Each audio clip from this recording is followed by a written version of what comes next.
Yo, what's up? My name is Josh. I'm Matt. Welcome to the Broscast. The inaugural episode. Episode? Go. We'll go with episode. The inaugural episode of the Broscast. So, I don't even know if inaugural is the right word. well, the very first episode of the Broscast.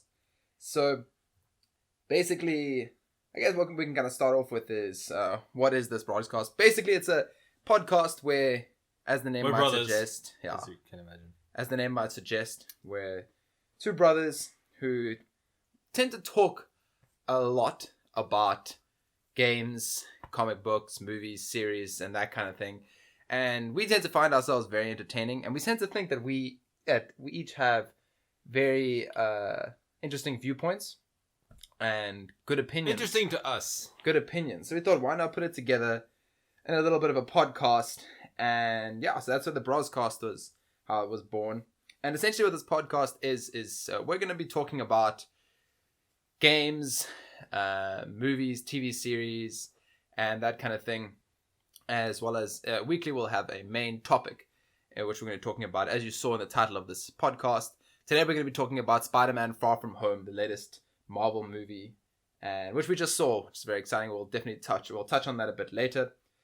But just a quick introduction as to who we are. My name is Josh. And we're both from South Africa. And I think when it comes to nerdy stuff, we've both been into nerdy stuff for like as long as I can remember, kind of thing. Yeah. Superheroes and comics. Into enough of it that when people like find out we know this much about stuff and they're somewhat surprised. Yeah, because we know a lot about more than your average person would know about comic books and that kind of thing. So, Josh has a Spider-Man suit. Yeah, yeah. When it comes to nerdy stuff, I guess my main interest would be comic books, video games, and especially things like RPGs and I guess fighting games probably be my favorite genres. And I'm actually I'm a huge wrestling fan as well, and a lot of people would clump that in with a lot of nerdy stuff as well. And I've been into cosplay. I've done that as well. I own, as Matthew just said, a Scarlet Spider suit. So yeah, I guess that's kind of where I'm at in terms of comic books. And my favorite superhero is Spider-Man. So it's a pretty good topic for the first episode. Yeah, and I guess you'll get to know more about my interests and things as the podcast goes along. And Matthew, what a bit about you with regards to comics and nerdy stuff? Over to you, Carl. Yeah, well, you may not get this across. I'm actually the older brother of the two of us, although I'm often more of the child. My general nerdy interests, also comics, also superheroes. I play a lot of League. Touch on that a bit later as well. Big fan of the Dark Souls games and anything somewhat similar related. A lot of fantasy. I read a lot. Mostly like heroic fantasy kind of stuff. What else? Matthew, favorite hero. Look in your room right now. Yeah, favorite hero definitely be Batman. I know a lot of people go, "Oh, you're Batman. Everyone likes Batman," but it actually often extends further than that. I could probably give a bit of a lecture on Batman and the general existence and all of that kind of stuff. But those we'll touch on later, especially when the new Joker comes out. The Robert Pattinson as the new Batman being cast. I read an article the other day about stars who turned down Batman roles. Did you know that Josh Hartnett was going to be Batman he was offered the role of Batman instead of Christian Bale? Hectic. Yeah. So was Ethan Hawke. Oh. Yeah. So that's just some random factoids, but I thought everyone should know. But yeah, you guys will get all of that. I guess you'll get as we go along. And just something, as I said, Matthew, look in your room kind of thing. There's also we have Harry Potter posters strewn around our flat, Spider-Man and Pokemon as well. As Matthew said, he's super into League. There was a time when I was super into Pokemon. So we like to think we're pretty interesting in that regard. But basically, so that's kind of a bit about who we are. And just as a bit of an intro to this podcast and what it's kind of, how the structure is kind of going to have going forward, at least for the time being, is kind of going to flow through three sections. Firstly, the section that I call the three questions, where just as a brief update into what's happening with us in terms of the topics that we like talking about, we're going to be answering 3 questions. These questions being, what have you been playing? What have you been watching? And what have you been doing?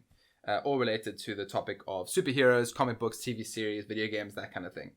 Then we're going to be touching on our main topic. In today's episode is going to be our thoughts, feelings, and review, I guess, of Spider-Man Far From Home. And then lastly, a bit of a working section. We're going to be talking about a tier list, where tier lists are all the rage at the moment. There's that tier list maker app and everything like that. And Matthew's just Googling live on it. It's a tier list maker app where people are busy loading everything into tiers. So we thought, based off of today's topic, we're going to be, we each basically made a tier list of Spider-Man villains. And that tier list section, we're going to be discussing why we put certain villains over the others. And I guess that'll kind of change as each episode of this podcast rolls along. So let's load off into the first section of 3 questions.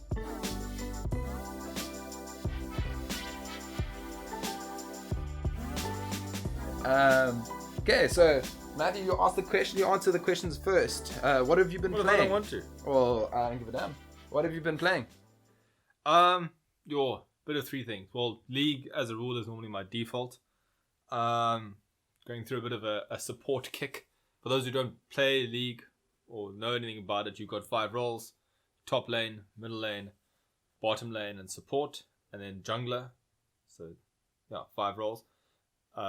Normally a jungler, but I decided lately to start playing support, a bit of Rakan, as well as some Thresh, staying as far away from Lux as possible because that's just boring.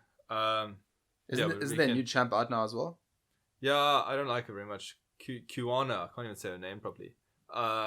She came across, it looked like she'd be a very interesting jungler because she works off this like elemental basis that she can like take the elements. So if she's in jungle, she can take grass, and then her attacks do a certain thing, or she can take the water if you're in the river and attacks do a certain thing, and rock, etc.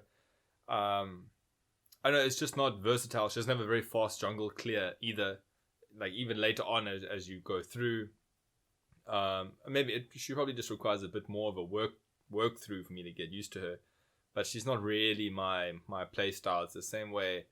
I really liked not Kane. What is that? The Man of the Chains. Silas, there we go. Silas, also fantastic character design. Really, really fun to play. But he's a bit of these like all-in assassin. Hit there with like your combo, and then like if you haven't killed the guy, you're done. So that I've been skipping out on. Other games I've been playing, I started playing Far Cry 5 months ago.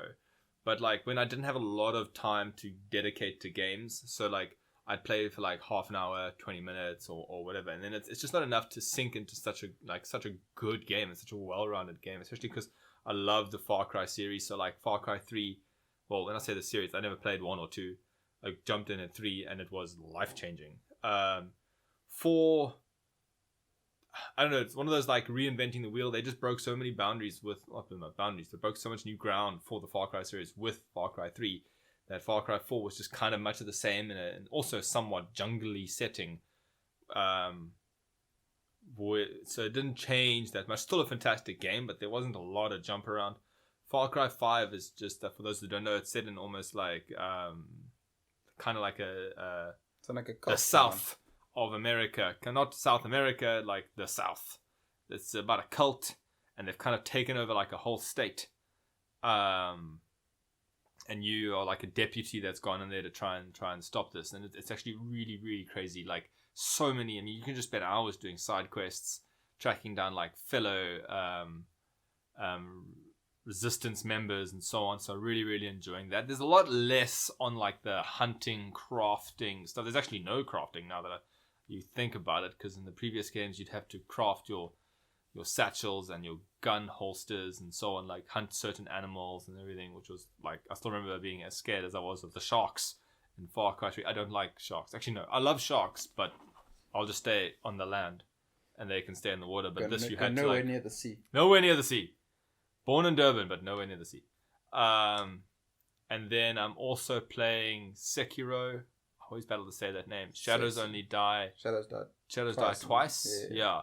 very Souls-like. I mean, it's the same kind of Souls engine, but a lot more. It's not so much the same kind of combat system as Dark Souls has been. It's a lot on the parry, and I mean, even the bosses are just all over the place. They're barely even bosses. They're like really big bad guys, but it's all like that samurai-esque kind of stuff. And like, for example, if they swipe down at you, you've got to block a certain way, or if they strike, you've got to dodge out the way. If they do another, like an uppercut, you've got to jump. So getting used to that is taking some time. So those are the three I've pretty much been playing at the moment. Cool. And then what have you been watching? I've been watching the Lord of the Rings movies. Yeah. The thing is, so Matthew and I, we stay in a flat that's it's like we hear everything that's happening. Like if he's watching TV, I go to the kitchen, I can hear it. And Matthew's literally been watching The Hobbit, then all the Lord of the Rings movies. Did you watch them all? You finished them all? No. I'm on the Two Towers. Okay. Yeah. So I have to say that we'll most likely have a Harry Potter cast at some stage. But I have to say Frodo and Harry are very painful characters to deal with. If it wasn't for Samwise Gamgee, I don't even want to say spoilers here because I'm sure every one of you have watched Lord of the Rings. But I think the movies came out so long ago, and the books came out so long ago that it's not a spoiler anymore. Yeah. But yeah. But if it wasn't for Samwise Gamgee or Hermione Granger, like Harry and Frodo, nothing would have happened. I mean, they just spend most of the time crying and whining and being annoying. So that's what I've been watching. Also watching Elementary, but that's more like I just like the show. It's nothing massively exciting or blow your hair back. I haven't watched Captain Marvel, so I'm watching that tonight. Yeah. That's my plan. And then anything else interesting, nerdy related that you've been doing? Got the posters yesterday? Oh yeah. No, I decided I needed to decorate my office. So I have bought these posters. Individually they're different parts of the Batmobile, but when they're together they are the whole Batmobile. What is that? It's the old one from the Adam West show. Yeah, the Adam West Batman. That Batmobile from 1966. So I'm going to have those done up as like a showpiece in my office, which is going to be fun. Cool. And yeah, that's cool. That's that. Also watch John Wick again, 1 and 2. He says probably about 17 words, all movies combined. And most of that is to repeat everyone else's lines to him. John Wick, why did you do this? Why did I do this? It's that kind of thing. Now your turn, Josh.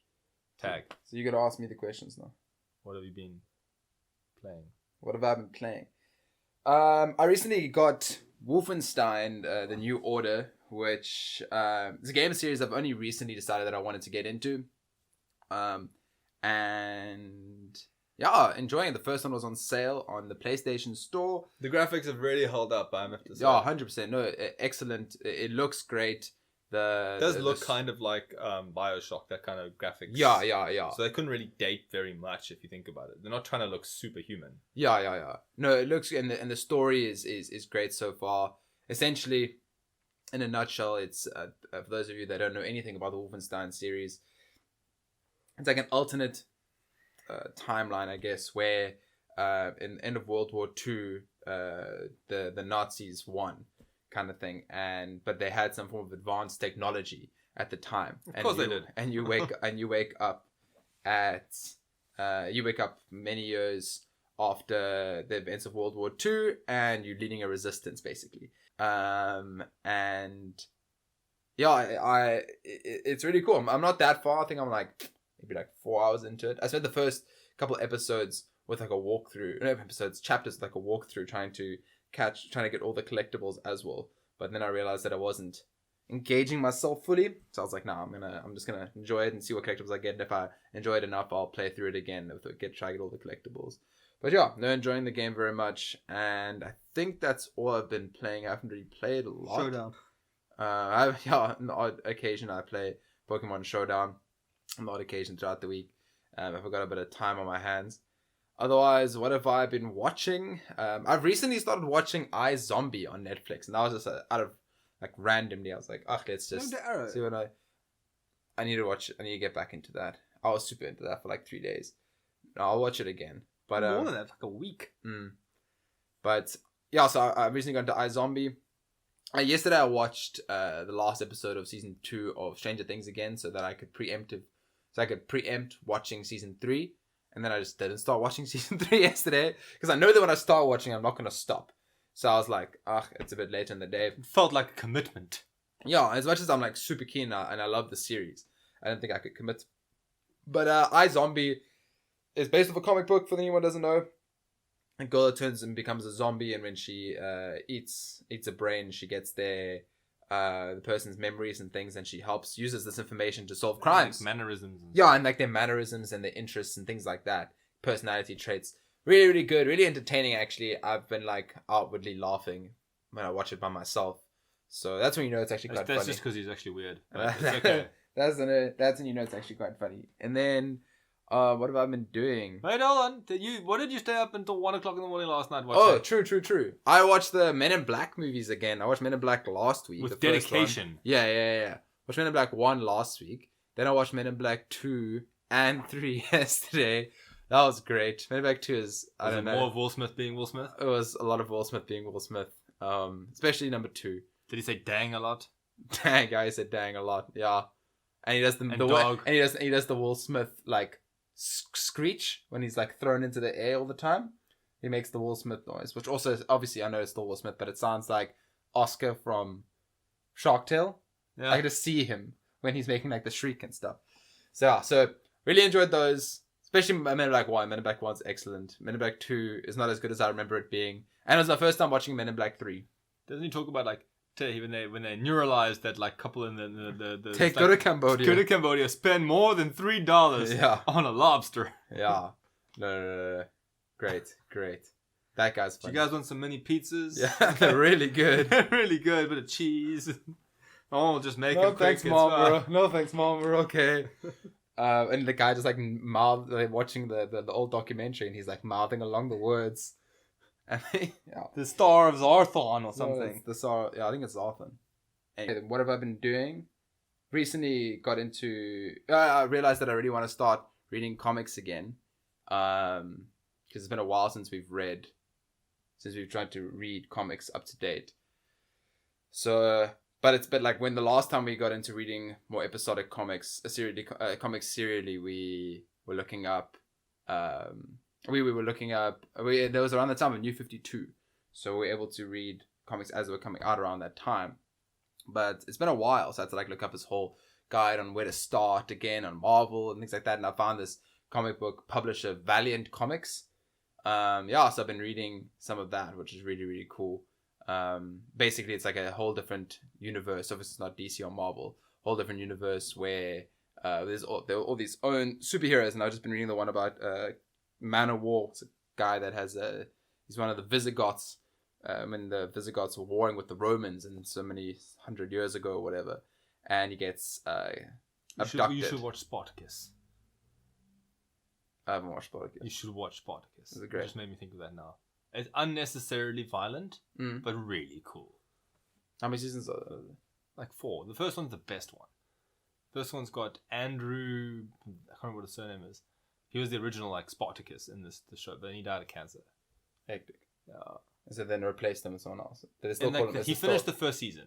Then the second season, while he was getting treatment or something, they did almost like a prequel season, which was still very cool. And then they did the third season where they just replaced him.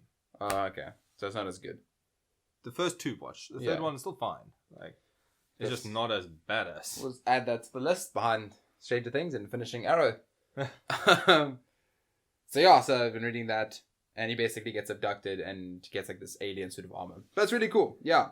Enjoying that. I guess that kind of ends the 3 questions section of the podcast. And we can move on to our main topic, which is talking about Spider-Man Far From Home, which we just saw today.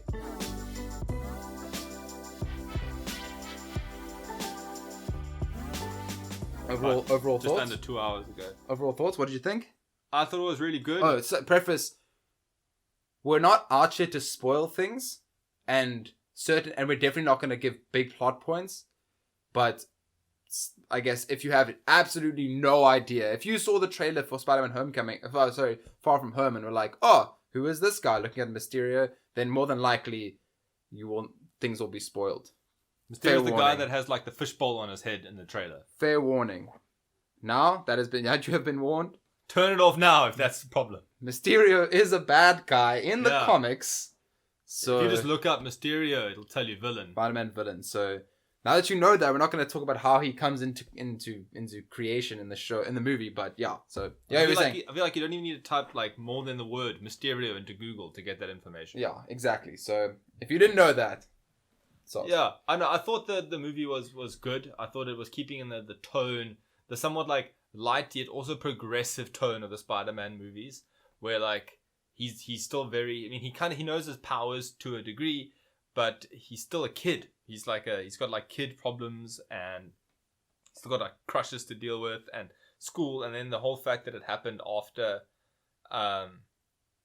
the snap, and everyone's suddenly back again, which is dealt with, but also kind of brushed over. Yeah, I don't know, we've got different opinions on how that was dealt with. I think it was quite. I mean, okay, the part of the show is that they're going on a trip, hence the Far From Home. A whole bunch of his classmates and stuff are going on what is termed a science trip yet. There's nothing to do with There's science. Absolutely, which they actually poke fun at themselves. And so that they mention it and they talk about it. But then now they almost make it not a big deal by having only like 10 or 20 people go on this trip. So it's very easy to not deal with the fact that some of these kids are now 5 years older, some of them are 5 years younger, so on and so on as you go. So it's quite insulated, and they actually do have a kid on the trip who is older, and so it was a strange. I don't know. I found it quite nicely done, that portion. The enemy, I mean, Mysterio was fantastically done. I mean, even in the beginning, they had me guessing on their rendition if they were actually giving Mysterio like full on powers. Like, I was suddenly like, what's going on here? What's also quite nice is that they deal with that like age-old question, especially with the Marvel universe, of like, where are the rest of the bad guys? I mean, the superheroes. If there's like this giant thing happening, where's Strange and all the other people? And it's literally that. I mean, they only deal with it once, but it's like, all right, that's fine. Like, that also works. Cool. For me, yeah, no, I'm okay with that. So I definitely enjoyed it. There's still a lot of like Peter Parker growth, which is great. I mean, Aunt May's in there and she's hot, and it's also like a lot of it's like this focus central point of like Iron Man is gone and who's gonna fill his shoes kind of thing. It's almost like a sub point to the movie even. Yeah. I mean, I flippin' loved it. There's very few, like, you slap Spider-Man in something and I'm more than likely going to lose my mind. But, so I kind of go in there with rose-tinted lenses, but... red and blue. Yeah, exactly. Red and blue tinted lenses. But I still, but even saying that, because I've seen some things, like, I went on Twitter, I've been going on Twitter this past week or whatever like that, and luckily no one spoiled anything, but I've heard some people say it was average. Some people have been like, that's fine. And I would say it's above average. I think I enjoyed it more. It's not Endgame. No. I think I enjoyed it more than Homecoming. And to be honest, as the first Marvel movie since Endgame, it was always going to be... Yeah. It was never going to be Endgame. It was always going to try to do its job of grounding the series once again. And Spider-Man, I think, was a good choice to do that with, because Spider-Man is the friendly neighborhood superhero. And not just the that, stakes are supposed to be smaller. Even in the prior movies, Iron Man Tony Stark singled out Peter Parker. He always did. Like, it was even like a constant thing that happened. And now it just kind of cemented that. It's almost like the concept of Iron Man choosing his successor was cemented. I mean, even if you look back to the concept of like the Iron Spider suit, yes, okay, that suit's been around for 1 million years. Not 1 million years, but a long enough time. And in the comics, we're not dealing with the dead Iron Man. Like, that's not the reason behind it, but in the it's almost like Tony handing the mantle of the iron suit kind suit of thing. scenario on to Spider-Man, and then that's even more. But then at the same time, the concept is like you can't. The same way no one can step into the role, just the acting role of Iron Man right now. It's not like, oh no, Robert Downey Jr.'s contract expired, now we need to find someone else. No one could fill those shoes because he is who Iron Man. he is. It's the same way Thor, to a lesser extent, Steve Rogers to a lesser extent. Like, well, they are replacing Steve with Falcon, remember? At the end of but he's not going to be Captain, Steve. yeah, it's not like all of a Steve, sudden you could just replace the actor. The actor is now intrinsic to who the part is. And I think they touched on a similar concept just with like the suit formation, like when he makes his own suit. Yeah. And it's almost like I can't be Iron Man, and he's got all these suits and stuff that Iron Man's given him over the course of time. If you think about it, the only suit he made himself is the one with was the tracksuit. Yeah. So and definitely. So in this movie, they definitely solidified, just so that we don't traipse into spoiler territory. They definitely spoileratory. Spoileratory. Nice. They don't.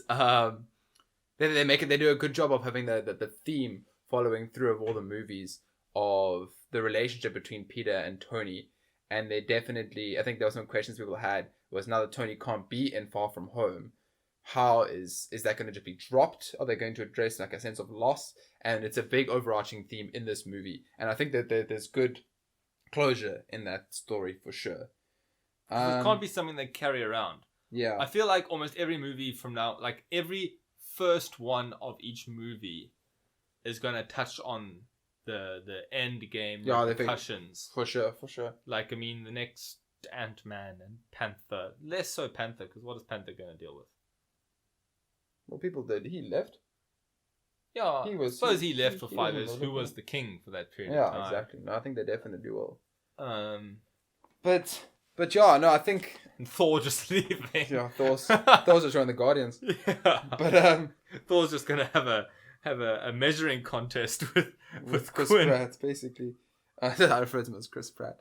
But oh my goodness, the alarm is going off. It'll more than likely be picked up. Yeah, this alarm just constantly goes off. Hopefully it'll just be more in the background of the thing. Next thing to touch on with the movie is the performances overall, and that will lead into the third section here. But I thought everyone was great. I thought especially Zendaya got more of a role than in Homecoming. She's not very present in Homecoming, and they very clearly are. My absolute favorite were the two teachers. Oh, I was going to actually talk about it. I was like, when it's the undercover gold with the two teachers. In the MCU is that they always have jokes, like especially and sometimes jokes land, sometimes they don't. And I didn't think a single joke didn't land. Like they were all relatable, and that means, and I can't imagine they were just relatable to us. We had like that's this teacher. Like we in our lives we could relate for sure. And I'm sure to everyone they had those as well. Exactly. No, it was the teachers were excellent, and Ned. And his relationship with it's spoiler. They were gone for like 4 days. It's a spoiler, I guess, but that was great. Flash is great. I like how they've done Flash. Was Flash a thing in Homecoming? Yeah. He's also not going. Them. But the thing is, what they've done is nowadays there is no like obviously there still is, but like the big hulking bully thing is dated. It doesn't suit it anymore. So they've made it like he's a rich kid that picks on on Peter because he's rich and he has money, but he's also nerdy as well. He's also kind of empty though. Like you saw that little snippet with the driver. Yeah, exactly. I thought they were great. Like I said, I think Zendaya got much more of a role, which was great. I don't know if I like her role, to be perfectly honest. I like it a lot. I think she's a cool Mary Jane for the modern era. I think. Just like a head taller than Thomas, because Tom Holland's short. But overall, I thought performance was excellent. I think Tom Holland is great. Jake Gyllenhaal. Yeah, Jake Gyllenhaal was really good, actually. Yeah. We were actually going to say this. I was literally going to be confused as to whether he was good or bad or something. Yeah, like I said, like if you Google Mysterio, he's a bad guy. But so I was like, how are they going to do this? Then all of a sudden it's happening. And I'm like, what? He's very believable as a good guy and as a bad guy. But... And on the topic of Mysterio as well, we were having this conversation. The age-old problem that the MCU has is having pretty forgettable villains. And we did this thing, and I was like, we tried to do it like which ones can we like name off the top of it. And we got obviously Loki, Thanos. What else did we get? We got Loki, Thanos, Hela. Yeah, you got Hella, but I was like, It's you also didn't get like that somewhat recent. and you didn't get that instantly, so you're like, where Hella, and then we stopped for a little Then bit. there's the dark elf Teletubbies. Yeah, there's the Dark Elf, Malekith. Only reason I know this is 'cause I was watching videos recently about that. And then Like how the crux the is Frost that Giants. the crux is you can't really remember a lot of the villains, but Abomination. Vulture was excellent in Spider-Man: Homecoming. I put him in the top 5 Marvel Cinematic Universe villains, and I would put Mysterio up there as well. Now I thought the scenes where Mysterio was being bad and being Mysterio, like in the comics, I always thought, like especially the older comics, how is he a like we'll touch on the tier list of villains and stuff, but like how is he a threat? You know what I mean? Yeah. But what he does, he's so powerful in this universe. I feel like they also could definitely not have had Strange in this movie because Strange would just be like, Yours is an illusion. I don't understand. what is this? Yeah, pretty much. Like, this is magic. There you go. Here is your problem solved. But yeah, so I thought he was pretty excellent. And that leads me on to the last little topic. And Happy, obviously. Oh yeah, Happy. Oh, John Happy Favreau. being solid. Happy was great. That was a nice because Peter still had like the parental guardian. Also, but what is Happy. the like charity that they're a part of? What is that about? Oh, it might be the like a recovery thing following the blip. Oh yeah, they refer to the snap incident as the blip. No, the people coming back is called the blip. Oh, is it? Yeah, the snap is the snap. Oh, I people see. coming back Is the blip. He blipped X time, and then this happened. Remember, they still say that. Like, Oh, okay. But yeah, and that leads me perfume to allergies. That leads me to, no, so crux of the matter, excellent. Okay. Where would you put it in terms of the in terms of the movies? Because like, would you put it up there like Iron Man 1? Would you put it up there with like a Thor Ragnarok up to that level? Iron Man 1, Thor Ragnarok, those excellent movies. Would you put it as a? I put it like either on the same level or just below Guardians 1. Okay, that's fair. Like, it was good, somewhat established characters, and like growth. Guardians just knocked it out the park as far as like that kind of. I mean, I wouldn't. To me, it's not a Winter Soldier. It's not a Civil War. It's not a Endgame. I'd put it at the level of enjoyment and how much I got out of it as the same level personally as the first Avengers. Yeah. Or maybe no, maybe that's a bit high. Maybe Avengers: Age of Ultron.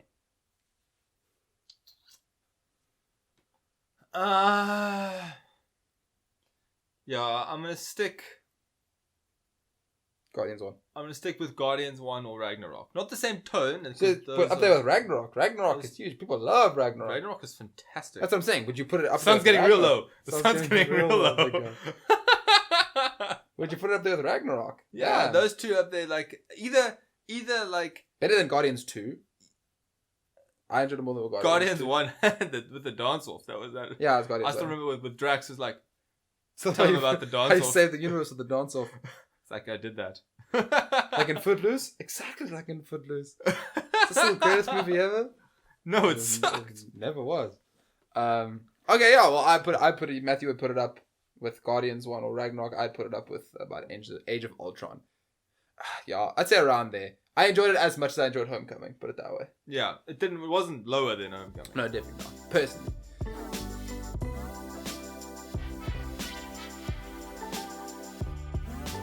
But yeah, then that moves on to the last section of the Spider-Man review talk. And it's just a brief discussion of what do we think of Tom. Now that he's been in 5 Marvel Cinematic Universe movies. As Spider-Man. What do we think of Holland versus I should put it Garfield? out there. I know flying is cool, but web swinging is the coolest. Oh, yeah. Like, hands down. I know you need tall buildings, so like it's not like a one-size-fits-all power. But it's very cool. No, it's very cool. And they do a good job of showing. Do you remember the trailer? I can't remember which movie it was for. One of the Spider-Man trailers. Where you spent like the first, like the whole trailer was almost web swinging. It was like web swinging with a GoPro. Wasn't it Amazing Spider-Man 2? It was one of them where he lands and all you see is his face in the glass. Oh, I think it was Amazing Spider-Man 1. I think it was the first Amazing Spider-Man. Yo, that was cool. Yeah. Excellent. Yeah, it was Amazing Spider-Man 1 because he does like parkour like across the roof and stuff. Yeah. I think that was Amazing Spider-Man 1. But,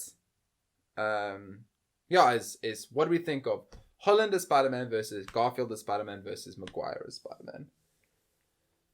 The easiest way for me to put it is Holland is Spider-Man in high school.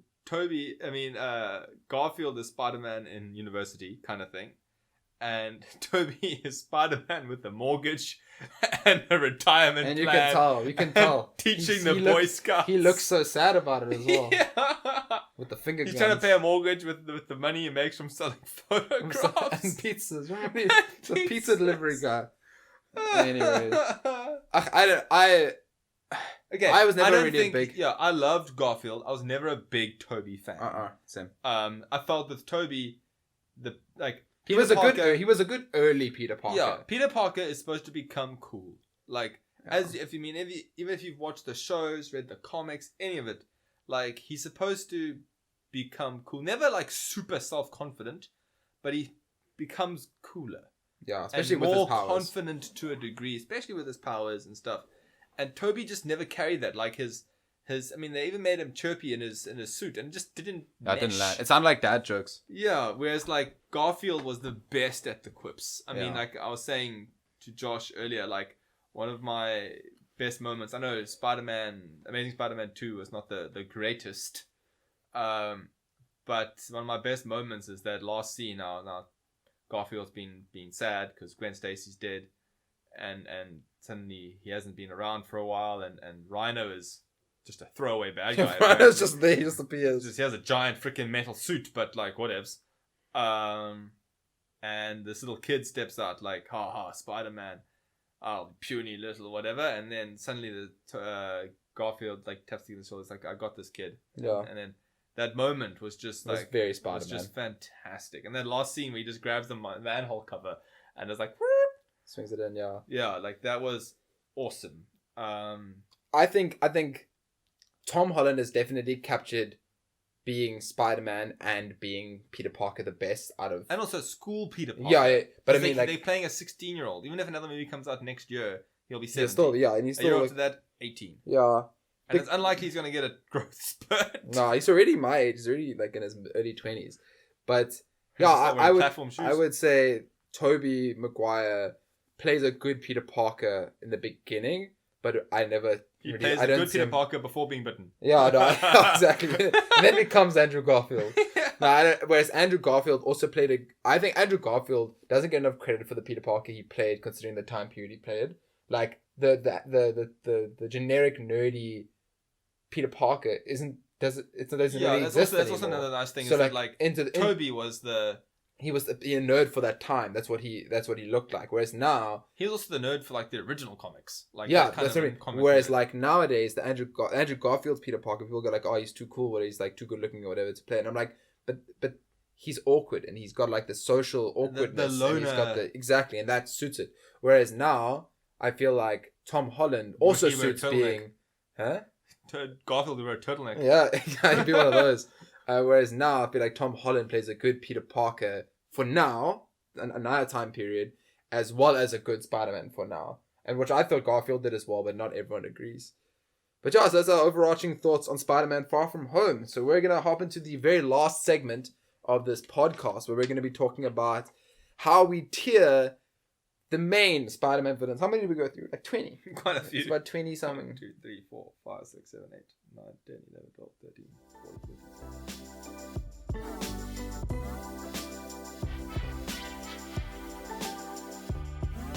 15. Cool, so we each got a tier list here, and we each got they've got these 23 Spider-Man villains, and we're kind of gonna talk about each of our tiers, and then come together with a final tier list, and kind of how we've started making this. Tier one more time. Tier. There we go. Tier. The word loses all meaning. kind of how we started. Tartlet. You guys are going to get a lot of those. We've watched Friends until it's out of our ears, so we can recite the whole episode. We'll do one of those one day. More than likely. So basically, what we were kind of doing is... Cheerios, save yourselves! Ooh, it's like, macaroni, we've got to make this. Ooh, tortilla chips! Tacos! So basically... Little corn envelope! So, back on track. The tiers... we're each going to talk about, so Matthew will probably start off with his tiers, at one tier S, and then I'll go to my tier A, and we'll talk about what we would have added to the tier to get an overarching list. And basically, how these work is S tier. We've spoken about how it's characters, it's villains that are so eponymous with Spider-Man and the Spider-Man mythos, and if you can't consider Spider-Man without considering these villains as well, and or the impact they've made in the story, and or how powerful they are. A tier is characters that are still very integral to either their story is very integral to Spider-Man's story and vice versa, just not as much so as the S tiers, and or they're just not as powerful as S tiers, or they don't have much link but are still very powerful. B tiers are powerful villains, not much if any link to the Spider-Man mythos, but are still very powerful and a threat in their own right. C tier villains don't really pose much of a threat, but can still somewhat hold a story on their own without being anything else. And the D tiers are the Riddlers. Yeah, D tiers are the villains that they are made to be side villains. You know what I mean? So yeah, so we're gonna go with this. Matthew, to start off with the S tier. What did you put in S tier? Okay, so S tier, Green Goblin. Fair. Just because, yeah, Green Goblin. Not just for the. He's basically the Joker for Spider-Man. Not to be confused with Hobgoblin. Yeah, which we have addressed. We haven't. Yeah, no, I'm saying okay. In the tier list. Then Venom. Just for like the symbiote first coming to Earth and first sinking with and not sinking, what's it? Attaching to Peter Parker, and then to Eddie Brock. Just not only because the identity shift, but I feel Spider-Man himself created Venom, like the structure of Venom and his webs and so on, and the fact that they're immune to spider sense and so on is just absolute. Not only that, but also like Eddie Brock himself is not like intrinsically evil. Like there are moments. I mean, even now with the new movie, Anti-Venom. Like, that kind of thing is just so. I don't know. To me, again, a symbolic of Eddie Brock and the relationship with Spider. It's almost like when Spider-Man rejected the suit, he just annoyed the suit, made the suit angry, and was like, "I'm going to find someone who has a ever slight resentment to Spider-Man, and I'm gonna get them." Then Doc Ock. Okay, so you put more on ST. Okay, Karen. I agree with those two for sure, definitely. Doc Ock I put on simply for that story arc where Doc Ock became like he was the villain and the bad guy in the background. Like you didn't even think about him really until like the last two episodes, where it turns out two comics where he'd like basically planned all of this stuff and then just swapped minds with Spider-Man, seemingly killing Peter Parker and just taking over. And I mean, leading to the very controversial Superior Spider-Man comic book series. Then I also put Mephisto in here. Simply because of the damage he did to Spider-Man. He's a villain in the general Marvel Cinematic Universe. I mean, he's tangled with Comic Universe. Sorry, he's tangled with Strange, with the Fantastic Four, with Ghost Rider. He's the one who posed to Satan to give Ghost Rider his abilities as well. And I mean, the story arc here being that Mephisto promised to save Aunt May in exchange for erasing Peter Parker and Mary Jane's marriage from existence. Like, and that's may not be intrinsic to Spider-Man, but to Peter Parker himself, who shaped Spider-Man, if you would think about it. And with Mary Jane always being, because she knew Peter Parker was Spider-Man for so long, that support system that he needed and wanted. Because I mean, he's always been a hero that's carried stuff. Yeah. Yeah, so those are my S tiers. Those are your S tiers. Alright, I'd agree with Venom. I agree with Green Goblin. I don't know if I'd put Mephisto and Doc Ock in S tier. I agree with those individual events, but I wouldn't say that they warrant being. They're not. I wouldn't put them as being like completely eponymous with Spider-Man. Well, Doc Ock arranged all that stuff whilst being semi-paralyzed. He couldn't move. Remember, he was like arranged Peter Parker's life to the extent that this occurred. No, I agree with you, but I agree with it in that is a very important event, and I would put those. Well, I have just put them at A rank in my tier list. So we put we can tenuous. Okay. Okay. But then we Mephisto can raise his strength to even somewhat challenge the Hulk. Did you know that? I didn't know that. So maybe he is. Maybe he is an S tier. So yeah, so definitely, immortal, but obviously. definitely Venom and Green Goblin S tier, 100%. I agree with that. With regards to A tier, I put. They only put 2 in S tier. Yeah. Huh. Because S tier is the best of the best. S tier is huge. Lana is the best. Not a number 1. For A tier, I have put Doc Ock in A tier. Just because even before he became an ultimate threat in the story that you're talking about, he was still when he was part of like the Sinister Six and stuff. He was still the. Don't even get me started on the Sinister Six. He was the one that he was like the A rank villain above them kind of thing, and he can match minds with Peter Parker as well. So I'd say in terms of his power as well as being one of the top 5, I'd say most iconic Spider-Man villains. Maybe attributed to the Spider-Man 2 movie as well. So possibly launched as iconic status because people obviously do know Dr. Octopus is now, even those that don't read lots of comic books. The same actor who played Dr. Octopus also played Snidely Whiplash. Yes, he did. That's not fair. Deadly Do Right is one of the best movies in existence. They have That's rocks. not fair. They have rocks. There are vampires in these mines. I got garlic in here. So I'd say A rank, definitely. I'd put Doc Ock in A rank just because he spent so long not being an iconic villain and being, I'd say, like a B to A rank, and then sure that big event, I'd say pushes him up to A rank. I always wondered why, when eventually, in the many times they captured Doc Ock, why they just cut his arms off. Isn't it because Like it's linked to the? I don't think they can. I can't remember. They cannot be indestructible arms. I think they are. I can't remember. Then I'd put the Lizard as A tier as well. I agree. Just because he is like I said, the criteria for A is still eponymous with and linking to the story of Spider-Man, and Kurt Connor's obviously hero, sometimes ally kind of thing. Sorry, sometimes villain, sometimes ally. The beyond to the Spider-Man. storyline in the original Amazing Spider-Man show was cool. Oh yeah, when he brings him down. Yeah, exactly. Sometimes villain, sometimes ally. Nature of Lizard, it puts him up as an A rank in my opinion. Spider-Man also doesn't like go all out against him either because it's like because he's Kurt Connors. Exactly. Then obviously I put Carnage in A rank. I'd love to agree. put Carnage in S rank just because he's probably my favorite of the Spider-Man villains. But obviously Venom is a bit more iconic. But more powerful than Venom, no restrictions because him as a person before getting the symbiote is already evil. Add the symbiote to that and you've got an absolute mess of I agree with the nastiness. placement, but my view is because again, why he shouldn't be S tier is because without Spider-Man there wouldn't be a Venom, without Venom there wouldn't be a Carnage. Yeah, fair enough. That makes sense. Then I put Mephisto in A rank because for all the reasons you said. But for instance, non-comic book readers either A, don't know who Mephisto is, or B, will know, but from other comics or from other movies, from like the old Ghost Rider movie or something like that. You know what I mean? Those effects aren't as iconically known. And then I put the Jackal in A tier for the same reason. For the same reason. But no one's gonna know who that is unless they've read the comics and know the Clone Saga. Exactly. So that's what I mean. That's why I put Tell Doc me what Ock. the Jackal looks like right now. That's what I put.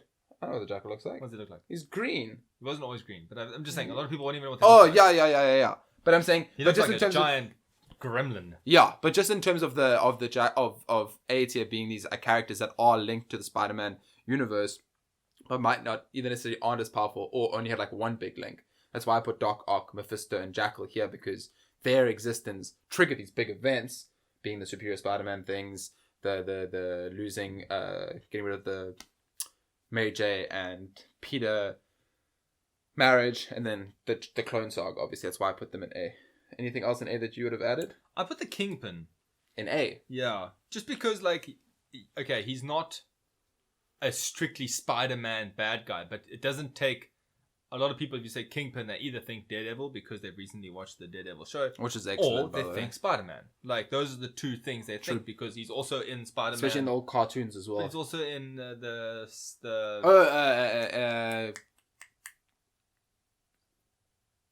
Into the Spider-Verse. Yeah, Into the Spider-Verse. Sorry for the pause there, people. But he... Is it Into the Spider-Verse or Into the Spider-Verse? Either or, it doesn't matter.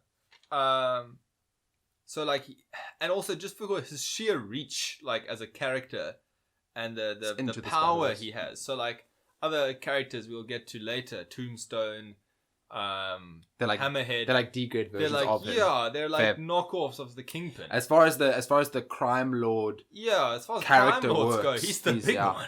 Okay, fair. And by that logic, I'd put Kingpin in A. I originally had Kingpin in B, but yeah, okay, that's fair. And he's still physically able to hurt Spider-Man. Yeah, fair enough. And he's really and he's not cool. a mutant or anything. He's really cool in the Spider-Man game, which you still haven't played. You need to play that. It's excellent. Probably won't play it. Oh, but it's excellent. All right. Anything else in A that you disagree with or whatever? Cool. On to B. So B tier. What did I say? These are characters that aren't really linked to the story anymore, but are still very powerful and pose a proper threat. Okay, I didn't really go with powerful. I posed more so in that they've played a significant role in Spider-Man's life. Okay. But some of them are very powerful. So, like, for example, I put the Prowler in there. So Prowler starting off as a bad guy. Kind of like a bad sort of like Iron Man / Punisher-esque kind of guy. So like gadgets and whatever, cat burglar bumping into Spider-Man kind of thing. Eventually becoming friends with Spider-Man. Of course, we're going this off of not into the Spider-Verse. Yeah. So like this is going off the comics and old and cartoon stuff, and things like that. And the sheer fact that he was into the Spider-Verse. Fair enough. Like, so there I put... Okay, I don't know a lot about Mr. Negative. Yeah. But I just told you I put Mr. Negative in there as well. Oh. I also put Electro. Fair. I put Electro not only because of the movies and everything, but he's actually on its own potent. Yeah, he's super powerful. As a bad guy. More like, I don't think he's given enough cred for what he can actually do. You must see how it was... I know you're not going to play, you just said. But Electro's in the Spider-Man PS4 game as well. He's one of the villains that gets kicked out. That gets broken out of the prison. And the fight with him like shows like how super powerful he's, like living lightning. It's super cool. Yeah, that's the thing. And then I also put the Chameleon. Simply for the B tier. Yeah. Simply for the sheer... Do you know how much... In B tier! Do you know how much damage he did in... He's in my D tier! In Peter Parker's life. As a rule. When he first came around. He did. Look it up. Go look it up. You read the encyclopedia. You looked it up, hey. You looked it up before. I give Matthew a piece of paper and I'm like, alright, make a tier list. And then I come back to the room and he's holding the big Marvel character encyclopedia. I put the Hobgoblin. Simply because he has dealt a serious amount of damage to Spider-Man. It's also a somewhat staple for him to be confused enough by laymen with Green Goblin. It's enough of a link for me. And yeah, so those are my... Alright, well, I agree with Electro 100%. Wait, we're on B tier now, eh? Yeah. Yeah, okay, I agree with Electro 100%. Mr. Negative, I've also put you. What else? I got Prowler. Okay, I'll agree with your logic for Prowler. I wouldn't agree with Chameleon being B tier. I will succeed, whatever, to him being C tier. Not a D tier, not a B tier, but a C tier. In the middle. And yeah, okay, Hobgoblin, that makes sense. I actually also added the Sandman, as well as Mysterio. Sandman! No, he's powerful, so is Hydro Man and all but Hydro Man, like, for real. Throw some jelly Do at him. people even know who Hydro Man is? Do you remember Darkwing Duck? Yeah. Do you remember there was one guy who was also water, like water, and he just like mixed him with jelly? I remember that. No, I actually think they ate him, if I recall correctly, in that episode. That was wild. Or they licked him or something. But so I put Sandman. Okay, maybe if you don't agree with Sandman, but I'd say Sandman just because maybe strong gust of wind. Maybe Hydro Man's also powerful, whatever. But Sandman, it always takes. Well, for instance, when I say like they're powerful, it means that like when I'm reading the comics or whatever, I can see him being a threat. Hydro Man, I'm like, okay, this is the opening portion of the comic. You know what I mean? Hydro Man's not really the big bad guy of the storyline. Neither of them have any brain capacity. You don't hear anyone being the king. Like, you know what I mean? You don't hear them like planning attacks. It's just like, I woke up today and I was cross, so I'm gonna rob a bank. But as far as Spider-Man's gonna kick my ass. Oh no! Hey, Jerry at the prison. Nice to see you again. But as far as how powerful they are, as far as them posing a threat, I'd put Sandman in B tier, and I also put Mysterio here as well. Mainly also because of how he was portrayed today as well. I thought that he was. I'd put him in. I went with Mysterio in C tier, simply because yes, the movie made him seem hardcore. In the comics and stuff, he's smart. So like he's clever in his illusions and stuff. Oh, but he doesn't really often pose a big threat. When you break the illusions, and done. Yeah. It's kind of like you physically... even like Spider-Man today captioned it with once I break through the illusions, he's just a man. Yeah. Like, Fair enough. Okay. But, so you're not putting Sandman. You won't concede to that. Alright, that's fine. Okay, C tier. I put Prowler originally, but I'll get rid of that. That's fine. Scorpion. yes. The Vulture. No. Where are you putting Vulture? Don't you dare say D tier. D tier. Nah, I refuse. No, not Vulture from the movie. No, I refuse. Adrian Toomes is a threat. I stand by that. Vulture, C tier. Craven, Yes. C tier. Craven, they should actually do again because that was very cool. And I originally put I even liked Hobgoblin in C tier. Spider-Man Unlimited the rendition of Craven. Yeah. And I initially put Hobgoblin in C tier as well. Anything you would add, take away? Well, I put Mysterio and I put Tombstone actually because he's not like a crime boss. He's more like a hitman that's dealt damage to Spider-Man overall. He's not a threat. Okay, sure. I'll see to that. And then D tier. These are the entire Sinister Six. This is trash. Essentially, the ones that cannot stand on their own. Rhino. Yep, Rhino's in D tier. Rhino's like a bouncer with a suit. Rhino's in D tier. I think there's actually a moment where Rhino stops being a bad guy, if I recall, one of the comics we read, where he's like a jolly old buddy. He just wants out of the suit. There was a new Rhino, remember? There was like a new Rhino that was challenging the old Rhino. I don't remember. Yes, that's what I remember. And then they attacked his family and stuff. Yeah. That was quite a cool humanizing aspect to it. Vulture. Nah, Vulture C tier. Hammerhead. Yeah, Hammerhead's D tier, 100s. Shocker. 100% in D tier. Hydro Man. 100% in D tier. Sandman. Nope. Sandman. Oh, okay. We'll concede Sandman C tier. Okay, I'll concede Sandman to C tier if you drop Vulture to D tier. Not a chance. Vulture. Okay, but this is the thing. We can't Must just I get the encyclopedia and tell you how bad Vulture is? We can't just take the character based off of the comic books. We need to take it off of everything. That's so like you said, you were able to argue that why Mysterio, even while taking him in from the movie, is where he is in your C tier and yours. But Vulture, now we can bring in Adrian Toomes from the movie. All right, he was excellent in that. He posed a real threat. So was that He Michael was Keaton, powerful. or was it He was Michael. All right, Michael Keaton is in B tier. No, Vulture's C tier. Vulture and Sandman both C tier, along with Chameleon. And his wolf from P2K. His little pistol. Okay. Okay, cool. So that's our tiering system. Should we just go a quick rundown again? S was Green Goblin, Venom. Did we decide that Doc Ock and Mephisto are A tier? Yeah. Okay, so it's Green Goblin and Venom. A tier, Jackal, Kingpin, Carnage, Lizard, Mephisto. Yeah.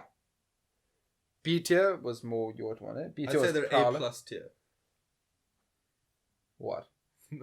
Mephisto Okay, and Doc sure. Ock. Alright, cool. We'll make a new tier. A+ for Mephisto and Doc Ock. Then B tier. What was on the B tier you said? Prowler. Prowler, yeah. Mr. Electro. Negative. Electro. And Hobgoblin. Then C tier. Chameleon. C tier is Chameleon, Sandman, and Mysterio, and Vulture. And Tombstone. Okay, fair. And Craven. You can put Tombstone, Craven, Scorpion. Yeah, and then D tier is just trash. Rhino. D tier doesn't deserve your time. Rhino Vulture. Right, leave Vulture alone, alright? Hammerhead. Rhino. Shocker. I think Shocker was even in. Yeah, he was a side character. That's what I'm saying. He didn't even get a name. If you view Vulture as C tier and Shocker as the side character to Vulture, there were two people that were Shocker in that movie. It was like the gauntlets, and then the one guy died or something like that, and then another guy took the gauntlets and used them in the same movie. That's how irrelevant Shocker is. Hydro Man. Do you remember Shocker from the old Spider-Man Into the Electro game? It was like the very first boss on the first level. And he just has to jump and throw things at him and he was gone.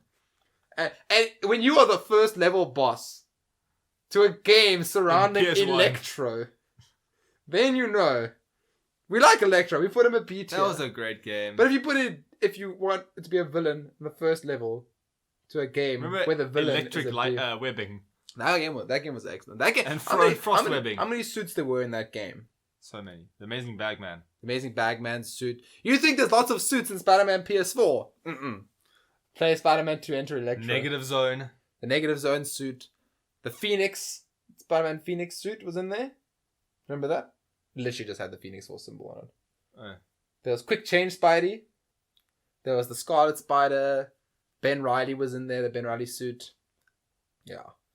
So that's our tier list.